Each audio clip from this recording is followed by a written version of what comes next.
I love fast and easy sewing projects, and few are as fast and as easy as these adorable little fabric bookmarks. They're so fun to make, you're going to want to make a bunch of them in all different colors to give as gifts. The first step is to cut out 3 pieces of fabric in a 3-inch square. Fold one of the pieces diagonally and press it down really well with an iron. Now lay that on top of one piece of fabric with the right sides together and the corners lined up. Then top it with the last piece of fabric, again with right sides together. Clip it on 3 sides to keep the project together while you sew it. Now you're going to stitch this at a 1/4 inch seam allowance, and you're going to leave most of this side open, the side that doesn't have any part of the triangle. Once you're done stitching, clip the corners. And now my trick for a really straight opening is to iron the seam allowance by folding it right up to the stitching line. Then give it a good press, and do that on the other side too.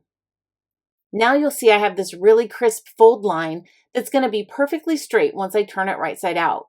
So let's do that. Turn it right side out, and then make sure you push the corners out really well so you get a really good sharp corner on all 4 sides. Then press the whole bookmark, and now just top stitch it all the way around. And look at that, so easy and fast, and it looks so good. What a great gift this would be. Don't forget to like and subscribe for more full sewing tutorials.